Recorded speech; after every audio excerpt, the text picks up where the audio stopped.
You're watching Primetime Politics, and I'm Michael Serapio. We continue our special coverage now of the Rouleau report. Justice Paul Rouleau concluding the Trudeau government met the threshold for invoking the Emergencies Act. With his thoughts, we're now joined by Pierre-Yves Bourduas. He is the president of PY Public Safety Management, also a past deputy commissioner of the RCMP. Mr. Bourduas, thank you for joining us tonight. My pleasure. Now, Justice Rouleau, he says it's regrettable that the government had to use the act. Regrettable because he says while they were justified, it could have been avoided had police not made so many mistakes. When you look back, when you look at this report, are those mistakes traceable back to one force?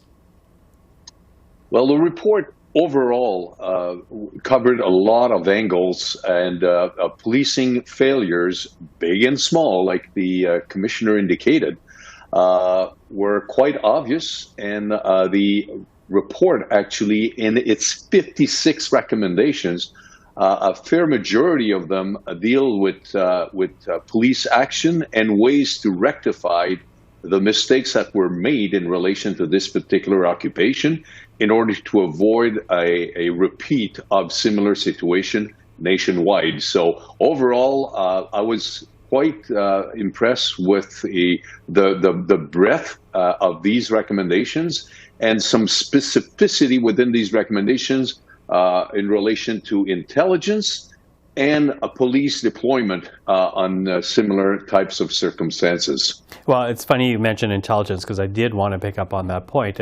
Justice Rouleau points out there was a disconnect between the information that different police forces had and how protesters were greeted when they arrived to Ottawa. When you look at the recommendations, what stands out for you? How might that help avoid what we saw last winter? It's a better coordination of intel, and the report specifically talked about a coordinating body that would ensure that intelligence that are gathered are collected, they're put together, and disseminated at the appropriate level, just to ensure that everybody is on the same page. What's frustrating to me, Michael, is the fact that I've been in this business for 47 years, and intel is not an exact science. However, it needs to be shared, and that is one of the biggest challenge when you look at law enforcement agencies. One of the biggest challenge dealing with operational situations such as the occupation here in Ottawa and in other parts of the country. Mm-hmm. Now, the Emergencies Act itself, as you know, it relies on the CSIS definition of a national security threat. And Justice Rouleau, in those recommendations, in his writings, he says that needs to change. So if not the CSIS definition, what exactly are we talking about here?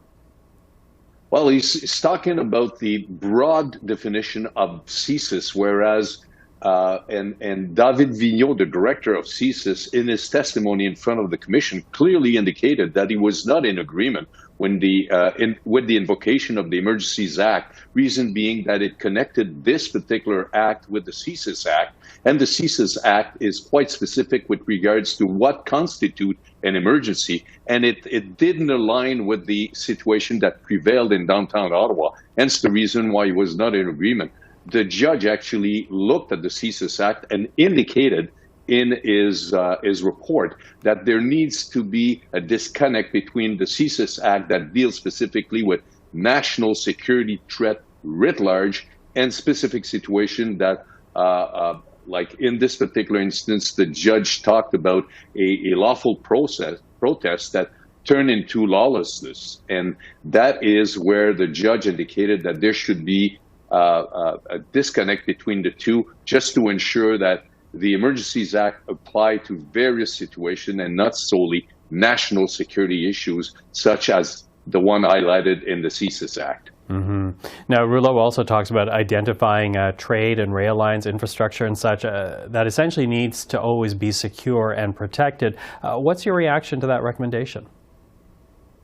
Well, I like the recommendation per se, but it's also specific to for instance, allowing the opening of certain areas in the border to prevent replication of what happened with the Ambassador Bridge, for instance, in Windsor, and what happened in Coutts. So again, what really jumped out at me when I looked at the report and its recommendation is that there's a lot of work to be done by all levels of government and also public safety agencies in order to address Judge Rouleau's recommendation with regards to what needs to be dealt with in order to be better prepared in case of a similar situation happening anywhere in our country. Mm-hmm.